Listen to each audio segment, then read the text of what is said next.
Hello students, देखिए advertising के अंदर हमें 7th चैप्टर न्यू चैप्टर शुरू करना है, legal and ethical aspects of advertising. देखिए क्या है, इंट्रोडक्शन के अंदर क्या बताता है कि एडवर्टाइजिंग हमें पता है कि बहुत ज़्यादा यूज़फुल एक्टिविटी है। बहुत सारे बेनिफिट मैन्युफैक्चरर को, कंज्यूमर को, डिस्ट्रीब्यूटर को, सेल्समैन को, सोसाइटी को, इकोनॉमी को एडवर्टीज़मेंट के हैं। बहुत ज़्यादा इफ़ेक्टिव टूल है कम्युनिकेट करने के लिए। Success of any business depend करती है कि कितनी इफ़ेक्टिव उसने ऐड की है, बहुत ज़्यादा इस बात पर, ठीक है। और हमने ये देखा पिछले चैप्टर के अंदर कि बहुत सारी चीज़ों पर एडवर्टीज़मेंट को क्रिटिसाइज़ भी किया गया, ठीक है। तो जैसे अनट्रूथफुल ऐड दे देते हैं, कुछ जो इकोनॉमिक ऑब्जेक्शंस थे, कुछ सोशल ऑब्जेक्शंस थे। मिसलीडिंग जो एडवर्टीज़मेंट आती हैं, ऑब्सीन और इनडिसेंट एडवर्टीज़मेंट्स आती हैं, वल्गर एड्स आती हैं।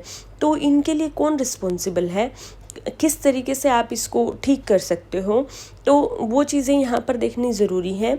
और हमने ये समझा इस चीज़ से कि अब अगर इतना सब गलत भी हो रहा है तो उसे ठीक कैसे किया जा सकता है। तो उसको ठीक करने के लिए हम ये चैप्टर यहाँ पर आता है कि क्या कर सकते हैं ठीक करने के लिए। तो सबसे पहले कि ये तो हम समझ सकते हैं कि ज़रूरत है हमें इसको रेगुलेट करने की, ठीक है। तो रेगुलेट कैसे होती है कोई चीज़, जब लॉ बन जाता है। तो यहाँ पर गवर्नमेंट ने रूल्स बनाए हुए हैं, लॉ बनाए हुए हैं, जिससे कि वो कंट्रोल करने की कोशिश करती है ये सारी चीज़ें जो इमोरल कह सकते हो आप, हो रही हैं एडवर्टीज़मेंट्स की वजह से, या एडवर्टीज़मेंट के अंदर हमें देखने को मिलती हैं, ठीक है। तो कई सारे एक्ट बनाए हुए हैं, जैसे कंज्यूमर प्रोटेक्शन एक्ट है, drugs and magic remedies objectionable advertisement act है, लीगल मेट्रोलॉजी एक्ट है, नेम्स एंड एम्बलेम्स एक्ट है, code of conduct for commercial advertisement on Doordarshan, एक ही कोड ऑफ कंडक्ट भी दूरदर्शन ने जारी किया हुआ है।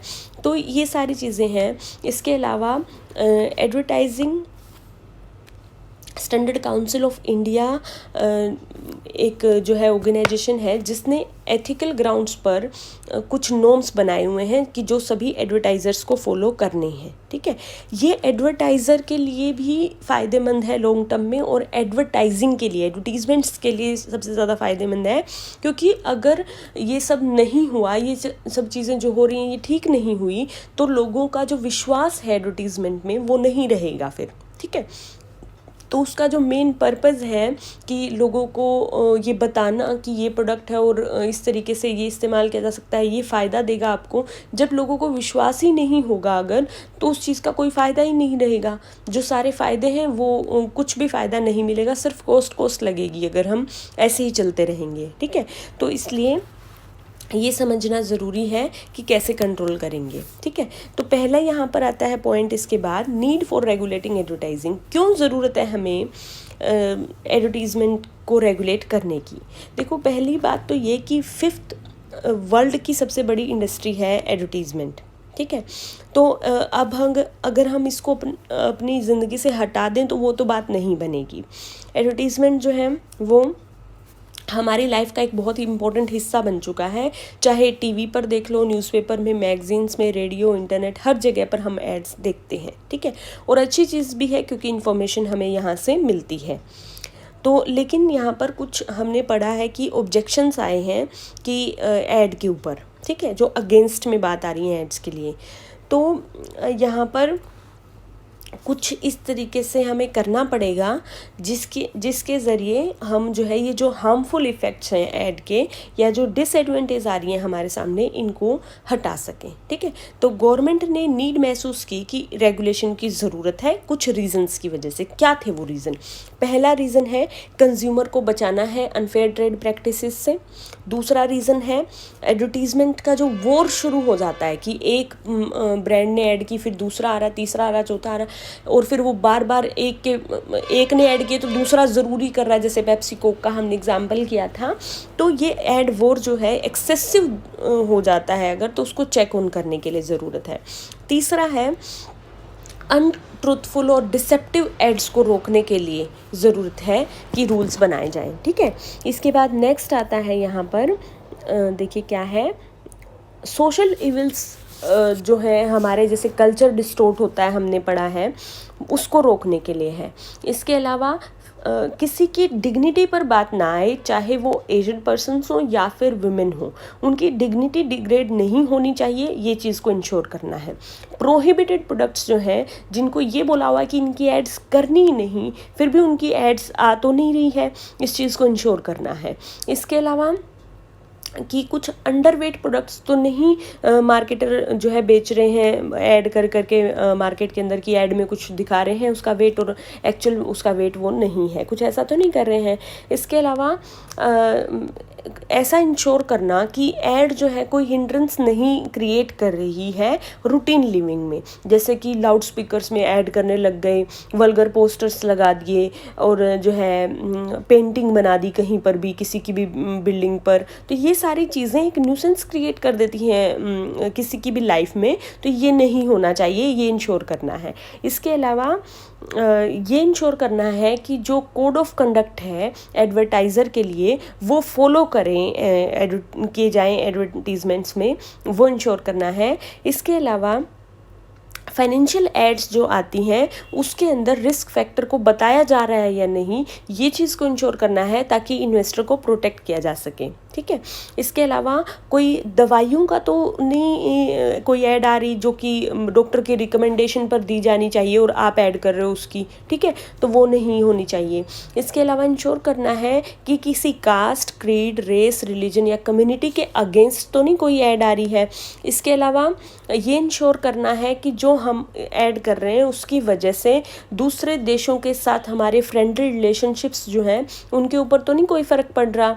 इसके अलावा न्यूज़ की फॉर्म में ऐड तो नहीं दी जा रही है, या फिर जो है कॉम्पिटिटिव प्रोडक्ट्स के बारे में डेरोगेटरी रिमार्क्स जो है वो तो नहीं दिए जा रहे कि आप अगर दिखाना चाह रहे हो कंपेयर करके प्रोडक्ट को, तो वहाँ पर आप सीधा यूँ नहीं बोल सकते ना कि सनसिल्क जो है वो क्लिनिक प्लस से अच्छा है, आप ये नहीं बोल सकते हो।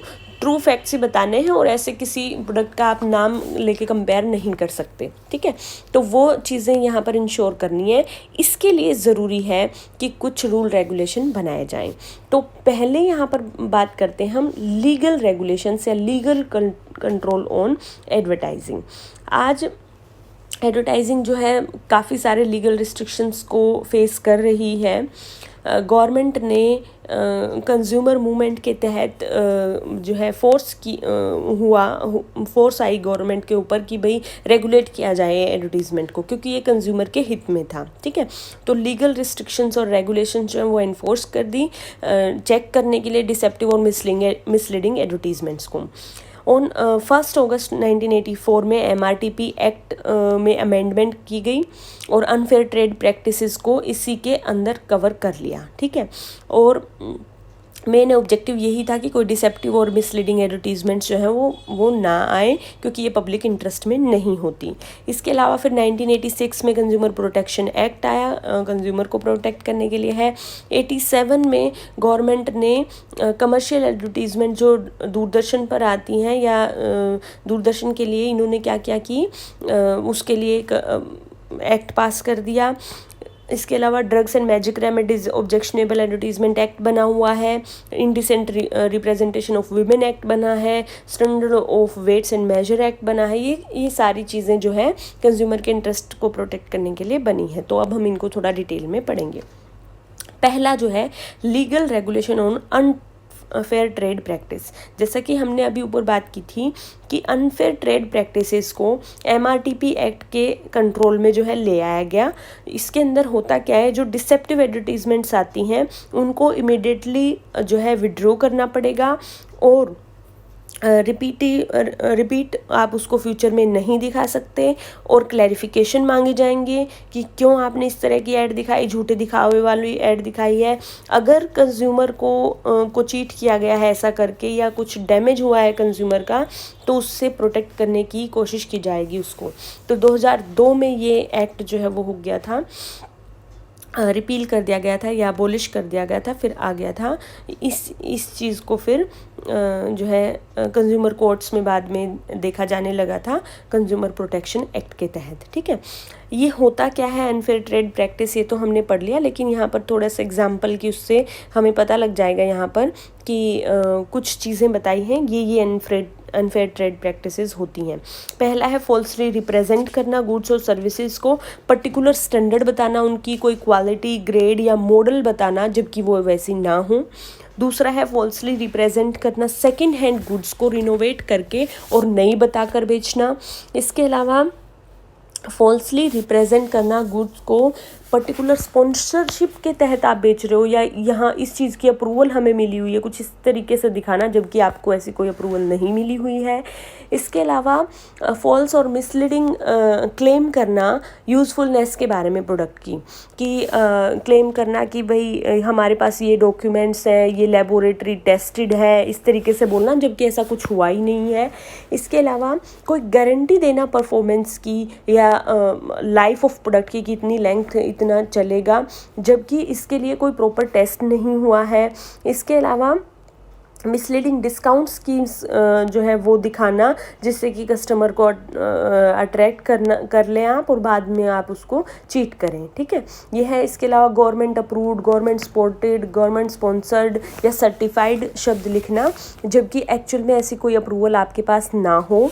इसके अलावा ये फूड प्रोडक्ट्स के बारे में अगर बात करें तो नेचुरल वर्ड का यूज़ करना, कोलेस्ट्रॉल फ्री का यूज़ करना, फैट फ्री का यूज़ करना जबकि ऐसा ना हो आपके प्रोडक्ट में, और certified by department of food and supplies से आपने सर्टिफिकेट ना लिया हो और फिर भी आप ये कह रहे हो कि कोलेस्ट्रॉल फ्री है या नेचुरल है या फैट फ्री है जबकि आपने ऐसा कोई सर्टिफिकेट लिया ही नहीं है। ठीक है, इसके अलावा एड्स, ऐसी एड्स जो कि डिस्क्लोज नहीं करती मटेरियल नेगेटिव इफ़ेक्ट जो हैं या साइड इफ़ेक्ट्स हैं किसी प्रोडक्ट के, अगर उनको डिस्क्लोज ना करना, ये भी अनफेयर ट्रेड प्रैक्टिस है। कॉन्टेस्ट होल्ड करना और अनफेयर हो जाएगा अगर आप उसको कि कितने प्राइस दे रहे हो और डेट ऑफ ड्रॉ क्या होगी, ये सब आपको डिस्क्लोज नहीं कर रहे हो अगर ऐड के अंदर कहाँ पर ड्रॉ होगा, तो ये इस तरीके के कॉन्टेस्ट जो हैं वो इलीगल हो जाएंगे, एक तरीके से अनफेयर हो जाएंगे। ये है कोई किसी एमिनेंट पर्सन से एंडोर्समेंट करवाना अपनी ऐड की और जो है एंडोर्सर ने देखा नहीं कि ट्रूथ है या नहीं, वो प्रोडक्ट के बारे में जो बोल रहा है वो सच है या नहीं, तो वो भी लीगली अबाइड हो जाएगा, तो वो चीज़ यहाँ पर बता रहा है, तो उसके पार्ट पे ये अनफेयर हो जाएगा। ठीक है, कुछ एग्जांपल्स यहाँ पर बताता है फिर वेट लॉस क्लेम अगर कोई मेडिसिन करती है बिना प्रॉपर टेस्ट के तो ये अनफेयर ट्रेड प्रैक्टिस है। इसके अलावा यहाँ पर जैसे एक ऐड आती थी जिसमें ये क्लेम किया गया कि ये रेडीमेड गारमेंट्स हैं और ये कलर ऑफ गारमेंट जो है वो फेड नहीं होता जबकि ये ऐड डिसेप्टिव थी क्योंकि एक्चुअल में यूज़ करने पर वो फेड हो रहा था। इसके अलावा यहाँ पर ये एक ऐड आती थी कि एक स्पून अगर आप यूज़ करते हो ये वाला डिटर्जेंट तो फुल बकेट आप कपड़ों की धो सकते हो, लेकिन असल में ऐसा नहीं था, ज़्यादा जो है डिटर्जेंट की ज़रूरत थी, तो इसलिए क्या है कि ये भी अनफेयर माना गया। तो ये सारे कुछ एक एग्जांपल दिए हैं, आप लिख लेना कुछ। ठीक है, इसके बाद आता है कंज्यूमर प्रोटेक्शन एक्ट 1986। ये जो है अनएथिकल, इलीगल माल प्रैक्टिसेस, कुछ भी जो है कंज्यूमर्स के साथ गलत होता है तो वो इस एक्ट के अंडर आ जाता है। ठीक है, जैसे आर्टिफिशियल स्कार्सिटी दिखाना प्रोडक्ट की, अडल्ट्रेशन कर देना प्रोडक्ट के अंदर, ये जो वेट्स और मेजर्स को ठीक ना दिखाना, मिसलीडिंग एडवर्टीजमेंट करना, तो इन सब चीज़ों में ही कंज्यूमर को धोखा मिल रहा है ना, तो ये सभी चीज़ें कंज्यूमर प्रोटेक्शन एक्ट के अंदर आती हैं। कंज्यूमर प्रोटेक्शन एक्ट जो है ये 3 टियर मशीनरी की तरह काम करती है ग्रीवेंस को रिड्रेस करने के लिए। जैसे कि कोई भी कोर्ट होता है ना, ऐसे ही कंज्यूमर कोर्ट होती है। ठीक है, जो हमारा सिविल क्रिमिनल लाइबिलिटी वाला कोर्ट होता है ना सिंपल, वैसा ही कोर्ट एक तरीके से ये होता है। ये 3 टियर में काम करती है, डिस्ट्रिक्ट लेवल पर, स्टेट लेवल पर और नेशनल लेवल पर। ठीक है, तो इस तरीके से आप डिस्ट्रिक्ट फोरम में जाकर अपनी शिकायत कर सकते हो, सिंपल पेपर पर आप शिकायत कर सकते हो, यहाँ पर ना ही कोई कोर्ट फीस लगती है। ठीक है, ये है। इसके बाद है next drugs and magic remedies objectionable advertisement act 1954। देखिए क्या हुआ इस एक्ट के अंडर क्या है कि कोई भी अगर दवाई बेची जा रही है तो वो एक जो डॉक्टर है उसकी प्रिस्क्रिप्शन पर ही बेची जानी चाहिए, ठीक है। पब्लिक मीडिया में दवाई की ऐड नहीं करनी है बिना ही डॉक्टर की प्रिस्क्रिप्शन के, ठीक है। तो स्केड्यूल दिया हुआ है ड्रग्स का कि ये जो है आप प्रमोट कर सकते हो सेल्स प्रमोशन के मेथड्स के ज़रिए, जो कि डॉक्टर्स डीलर्स के लिए आप ऐड कर सकते हो मेडिकल जर्नल्स में। पब्लिक मीडिया में आप इस तरह की ऐड नहीं कर सकते हो इन दवाइयों की, ठीक है। तो कौन सी एडवर्टीज़मेंट जो है बैंड है वो यहाँ पर बता रहा है कि कोई ऐसी ड्रग की आप एडवर्टीज़मेंट कर रहे हो जो कि प्रेगनेंसी या अबॉर्शन से रिलेटेड है तो वो बैन है। दूसरा यहाँ पर कोई ऐसी ड्रग है जो कि प्रॉमिस करती है कि वो ये लेप्रोसी एपिलेप्सी या मैडनेस को ठीक कर देगी, ये दिमाग से रिलेटेड और कोड वगैरह की बीमारियां होती हैं, ये है। ऐसी 54 डिसीज़ के नाम दिए हुए हैं कि जिनको कि पब्लिक मीडिया में आप ऐड नहीं कर सकते हो, ठीक है। तीसरा है कि कोई इस तरह की ऐड आप नहीं कर सकते कि जिसमें आप ये कहो कि ब्लैक मैजिक करके और जो है इस तरीके से हम ठीक कर देते हैं आपकी प्रॉब्लम्स को। तो इस तरीके की कोई ऐड जो है, कोई हम ऐसी तंत्र मंत्र की विद्या से और आपको ठीक कर देंगे, आपकी बीमारी को ठीक कर देंगे, कोई ऐसी ऐड आप नहीं दे सकते हो। ये सब जो है ये क्राइम माना जाएगा अगर आपने ऐसा कुछ किया है। तो सिविल और क्रिमिनल लाइबिलिटी दोनों के लिए आप लाइबल होंगे। यहाँ पर आपको जो है जेल जाना पड़ सकता है और फाइन भी लग सकता है, दोनों चीज़ें हो सकती हैं, ठीक है। इसके बाद आता है indecent representation of women act 1986। जो हमने बात की कि वल्गर पिक्चर्स या फोटोग्राफ्स जो है एडवर्टीज़मेंट के अंदर दिखाना विमेन की, उससे क्या होता है कि मोरल वैल्यूज़ डिग्रेड होती हैं। इससे जो है एक रॉन्ग इम्पैक्ट पड़ता है यूथ और बच्चों के ऊपर सबसे ज़्यादा। तो ये यहाँ पर प्रोविजंस दिए हुए हैं इस एक्ट में। अगर वो उनको फॉलो नहीं किया जाता तो सिविल एंड क्रिमिनल लाइबिलिटी के अंडर इस एक्ट के तहत आपको जो है फिर प्रॉब्लम आएगी, ठीक है। ये है। इसके बाद है standard of weights and measure act 1976 और लीगल मेट्रोलॉजी एक्ट 2009। ये क्या है कि कंज्यूमर को आप मिसलीड करते हो अगर और सब डिटेल प्रोडक्ट के बारे में नहीं बताते, जो वेट एक्चुअल है उसका वो नहीं बता रहे हो, तो आप लाइबल हो जाते हो यहाँ पर। तो फिर जैसे यहाँ पर बता रहा है कि वेट या मेजरमेंट के बारे में मिसलीड करना, मिलीलीटर लीटर का कंफ्यूजन क्रिएट करना, तो वहाँ पर जो है एक आप गलत कर रहे हो ये। और रैपर है जैसे प्रोडक्ट का जो, उसके ऊपर आपने सब लिखना है कि कितना है इसमें, कितने दिन चलेगा, सब कुछ लिखोगे आप, ये ज़रूरी है, ठीक है।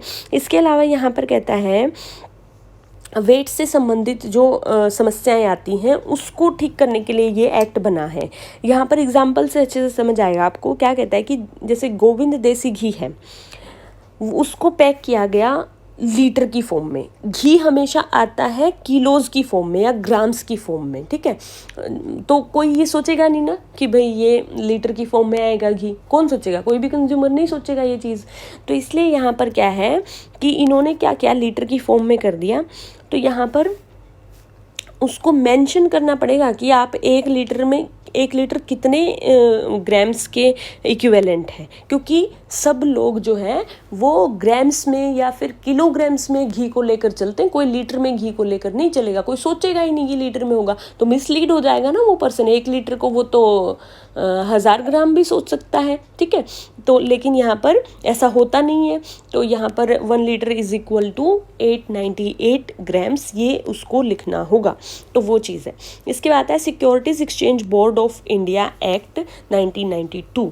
ये हम सबको पता है, आपने बार बार पढ़ा भी है इसके बारे में। सेबी बना है किसके लिए? इन्वेस्टर को प्रोटेक्ट करने के लिए। इन्वेस्टर है कौन? जो कि शेयर्स या डिवेंचर्स या कोई भी सिक्योरिटी परचेज करने वाला है किसी भी कंपनी की, ठीक है। तो है तो यहाँ पर भी परचेज ही ना, तो उसको कंज्यूमर है एक तरीके से वो, तो उसको बचाने के लिए यहाँ पर ये एक्ट बना है। तो यहाँ बताता है मेन प्रोविजंस क्या है इस एक्ट के, कि डिस्क्लोज़ करना होगा पिछले 3 साल का फाइनेंशियल रिजल्ट्स, अगर आप कंपैरेटिव फॉर्म में दिखाना होगा, अगर आप कुछ इशू कर रहे हैं इशू की एडवर्टीज़मेंट करोगे ना, इशू की तो एडवर्टीज़मेंट आती है, तो वो उसी के बारे में है ये। तो आप पिछले 3 साल का डाटा दिखाना ज़रूरी है आपने। पब्लिक इशू की ऐड जो है वो सिंपल होनी चाहिए, टेक्निकल लैंग्वेज में नहीं होनी चाहिए, क्योंकि बिजनेस की लैंग्वेज बच्चे आप तो समझते हो, मैं भी समझती हूँ, कॉमर्स के स्टूडेंट्स तो समझते हैं, लेकिन बाकी लोग तो नहीं समझते। लेकिन शेयर तो कोई भी खरीद सकता है, तो नॉन टेक्निकल नेचर की होनी चाहिए ये लैंग्वेज जो आप यूज़ करोगे। इसके अलावा सभी इंटरनल और एक्सटर्नल रिस्क जो हैं इन्वॉल्व है इस इशू के साथ, वो आप बताओगे ऐड के अंदर। इसके अलावा डायरेक्टर्स जो है वो डिक्लेरेशन देंगे कि रेलेवेंट इन्फॉर्मेशन, जो भी ज़रूरी इन्फॉर्मेशन है इशू के बारे में, वो सब ये बताएंगे। इसके अलावा यहाँ पर है कि कंपनी जो है कोई इस तरह की गारंटी नहीं देगी कि हम बहुत ज़्यादा ह्यूज प्रॉफिट्स हम अर्न करेंगे बहुत कम पीरियड में, इस तरीके की कोई गारंटी ऐड में नहीं देगी। इसके अलावा यहाँ पर आता है कुछ लोगों के नाम और एड्रेस देना बहुत ज़रूरी है पब्लिक इशू अगर आप कर रहे हो। तो जैसे रजिस्ट्रार कौन है इशू का, लीड मैनेजर कौन है इशू का, कंप्लायंस ऑफिसर कौन है, इन सब को, ताकि कस्टमर जब उसको कोई समस्या आती है या कुछ भी होता है तो वो कांटेक्ट कर सके। तो इसके लिए ज़रूरी है कि इनके नाम पते ज़रूर दिए जाएँ।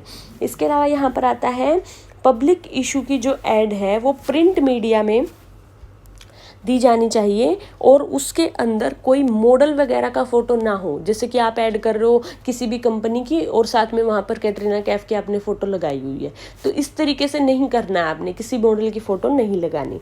इसके बाद है provisions for ads of alcoholic products. हमें पता है कि एल्कोहलिक प्रोडक्ट्स की ऐड जो है वो करना अलाउड नहीं है। यहाँ पर कहता है कि पहले ऐसा होता था कि एड्स आती थी, तो यहाँ पर कह रहा है कि इस तरह की ऐड अगर आप करते थे पहले, तो या फिर अभी भी आती तो ऐड, लेकिन टीवी पर नहीं आती है, ठीक है, टीवी पर तो बैन नहीं है, आप ऐड कर ही नहीं सकते अल्कोहलिक प्रोडक्ट की। बाकी जगह पर अगर आप ऐड करते हो तो वहाँ पर बड़े बड़े अक्षरों में इतने साइज़ के अक्षरों में लिखा जाना चाहिए जो कि रीडेबल हो। कई बार क्या होता है कि ज़्यादा छोटे छोटे अक्षरों में लिख देते हैं और बाद में यूँ बोल देते हैं हमने तो लिखा था, ठीक है, तो वो है। तो यहाँ पर कहता है कि अल्कोहलिक प्रोडक्ट की ऐड अगर आप करते हो तो वहाँ पर वार्निंग लिखेंगे आप कि ये हेल्थ के लिए अच्छी नहीं है या इंजूरियस टू हेल्थ है, आप ऐसे लिखेंगे। इसके बाद है नेम्स एंड एम्बलम्स एक्ट 1950। कोई कुछ पर्टिकुलर नेम्स होते हैं जो आप ऐड में इस्तेमाल नहीं कर सकते हैं, ठीक है, तो वो उनके लिए ये एक्ट बना हुआ है। जैसे UNESCO, UNO, national flag of any country, photo of president, prime minister, governor, stamp और photo of supreme court, high court, state government, central government office, ये किसी का भी नाम आप यूज़ नहीं कर सकते, क्योंकि इससे फॉल्स इंप्रेशन ये जाता है कि ये स्पॉन्सर कर रहे होंगे इसको, ठीक है, तो ये नहीं कर सकते इस एक्ट के अंदर। इसके बाद है provision related to ads of multi marketing plans. कई कंपनीज जो है मल्टी मार्केटिंग प्लान्स के तहत बिजनेस करती हैं। तो यहाँ पर होता क्या है ये मल्टी मार्केटिंग प्लान की, एक पर्सन है वो 4 मेंबर बनाता है, वो 4 मेंबर फिर आगे और मेंबर बनाते हैं। ये मेंबर सिस्टम जो होता है ना, चेन सिस्टम, ऐसे जब बिजनेस किया जाता है उसको बोलते हैं multi marketing plan.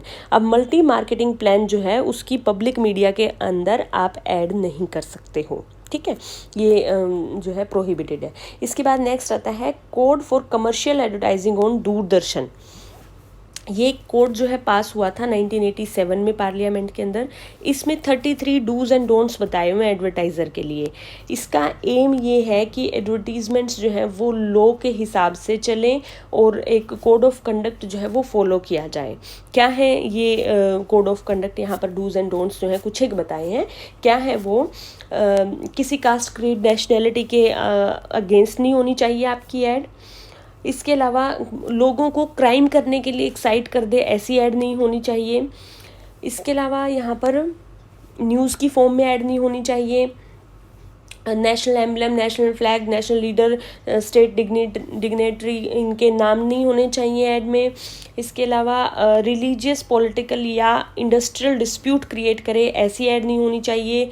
Private money lender, fortune tellers, chit funds, इस तरह की कोई भी, इस तरह की किसी भी बिजनेस की ऐड नहीं की जा सकती।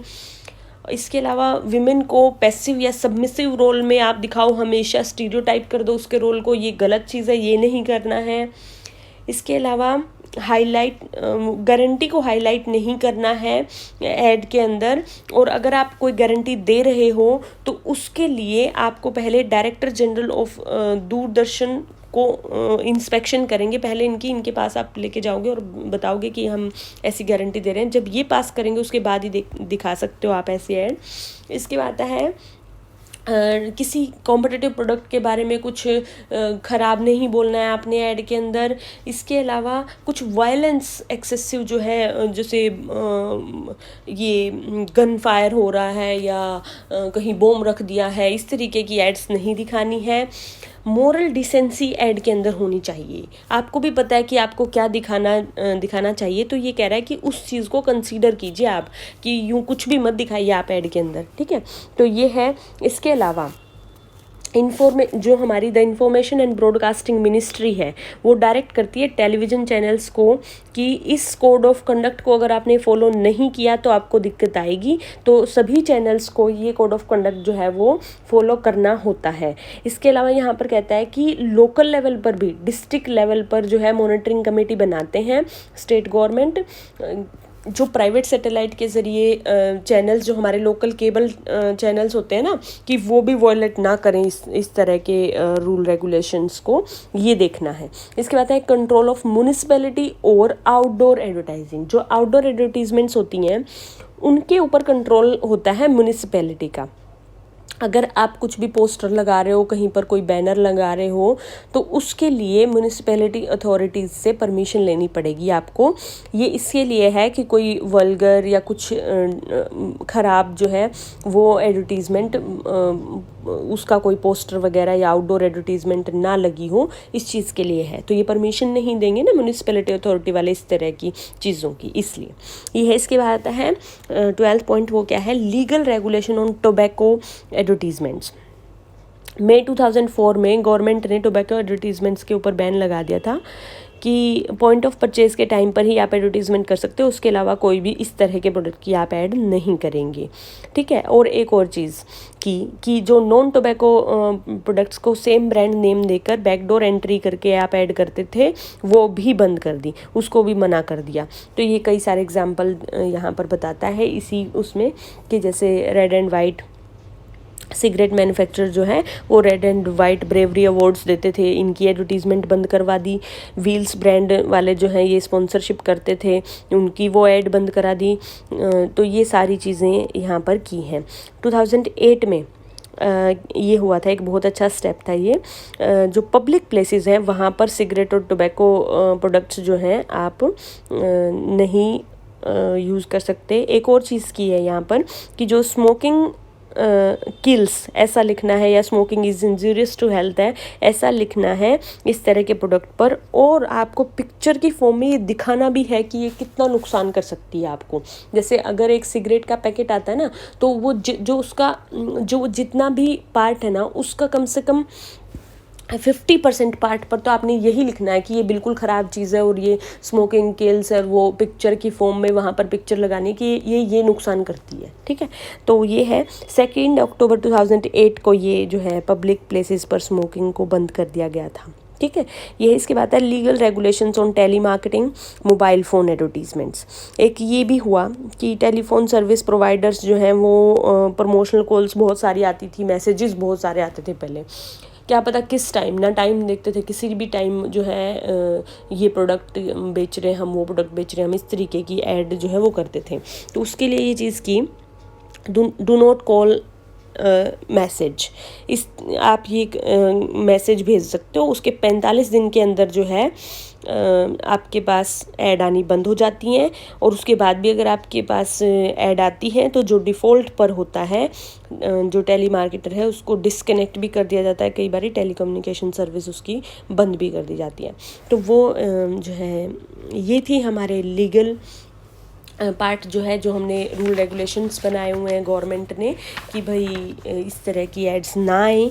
इसके बाद आता है एथिकल एस्पेक्ट्स ऑफ एडवर्टाइजिंग। देखो ये क्या है, ये तो रूल्स बन गए, गवर्नमेंट ने ये कह दिया कि भाई आप अगर ऐसा कुछ करोगे ना, अगर हम इस तरीके की चीज़ें करते हैं ना, तो यहाँ पर गवर्नमेंट कोई शिकायत अगर होती है तो उस पर एक्शन लेती है और कोर्ट में उसकी सुनवाई होकर और उसको जो है सज़ा मिल सकती है, फ़ाइन लग सकता है। लेकिन क्या हमारी एज इंडिविजुअल, हमारी सोसाइटी के लिए और हमारे खुद के लिए और हमारे आसपास रहने वाले लोगों के लिए खुद की भी तो जिम्मेवारी बनती है ना। हमें भी तो पता है कि क्या चीज़ गलत है और क्या चीज़ सही है दिखाना। तो इसलिए कुछ एथिकल एस्पेक्ट्स हमारे सामने आते हैं कि क्या चीज़ें नहीं होनी चाहिए। अगर हम यहाँ पर एथिक्स की बात करेंगे तो उससे पहले ये तो समझ लें कि अनएथिकल है क्या। अनएथिकल क्या होता है, जिससे कि आपका कल्चर डिस्टॉर्ट होता हो, मिसलीड कर रहे हो आप प्रोडक्ट के बारे में, फॉल्स रिप्रेजेंट कर रहे हो, इस ऐसी इंफॉर्मेशन दे रहे हो जिस का कि पॉसिबल कोई ऐसा प्रोडक्ट के बारे में आप इंफॉर्मेशन दे रहे हो जिसका कि साइड इफ़ेक्ट हो सकता है या फिर कोई रिएक्शन कर सकती है वो चीज़, और जो आप बता नहीं रहे हो। ठीक है, इसके अलावा ये जब इमोरल हो, कोई भी चीज़ आपको इमोरल लगे तो वो अनएथिकल है। ठीक है, तो अब यहाँ पर एथिकल एस्पेक्ट्स ऑफ एडवर्टाइजिंग को हम पढ़ेंगे। तो सबसे पहला हम बात करते हैं कल्चर के बारे में। कल्चर के ऊपर इफेक्ट होता है, यहाँ 3 पॉइंट समझाए हैं, बड़ी अच्छी बातें हैं ये।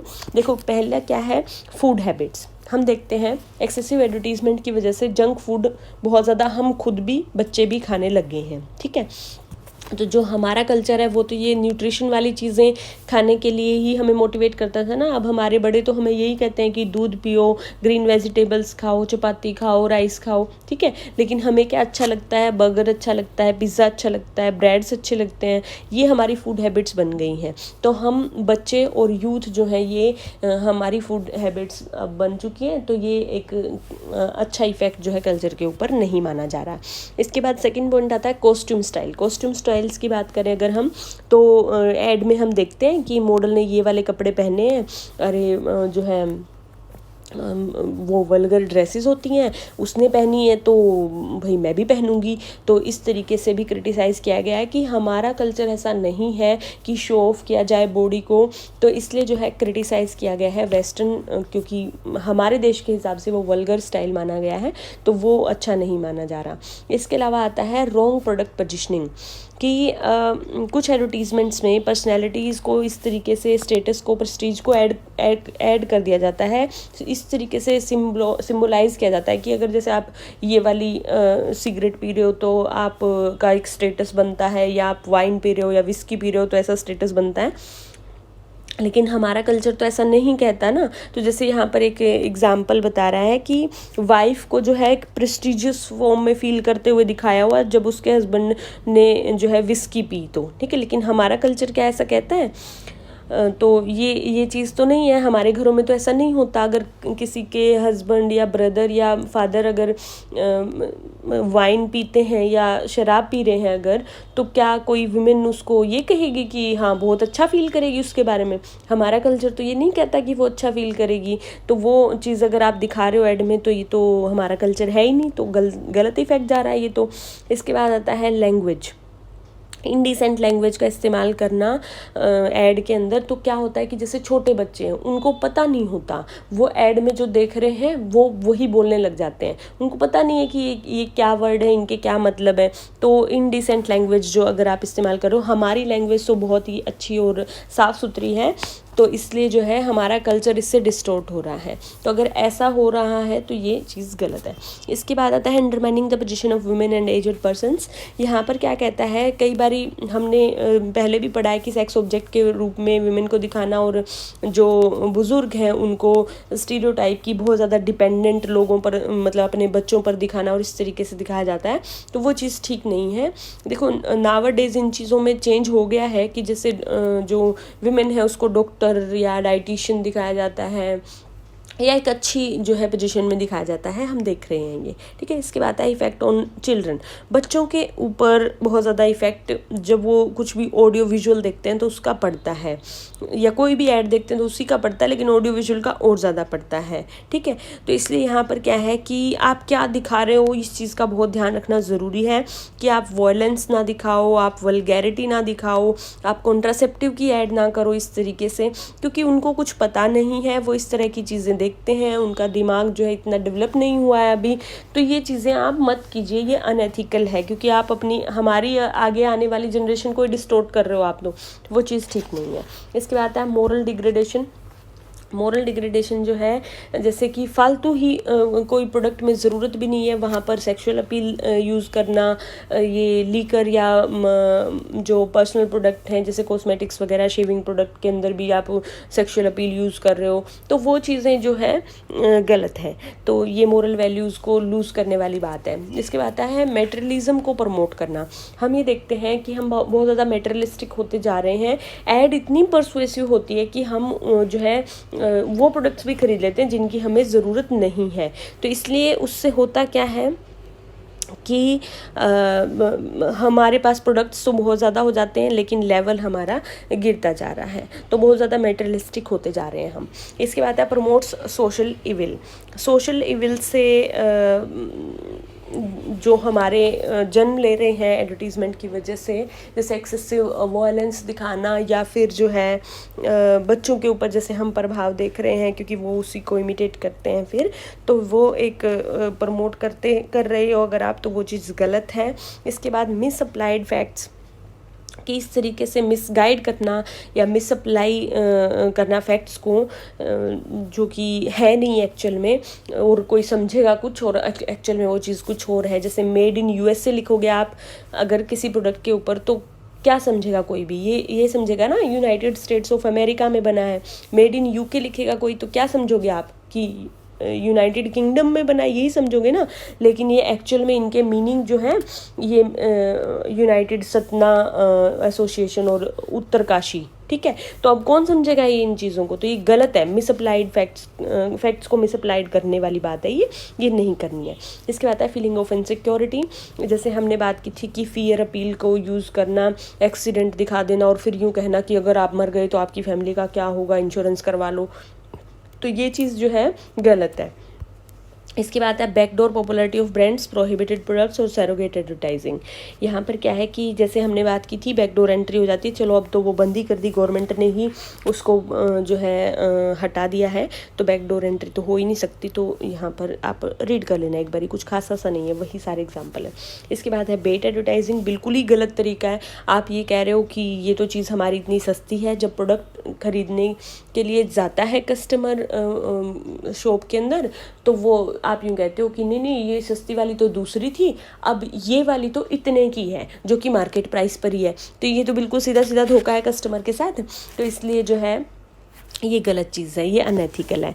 इसके बाद है न्यूसेंस ऑफ आउटडोर एडवर्टाइजिंग।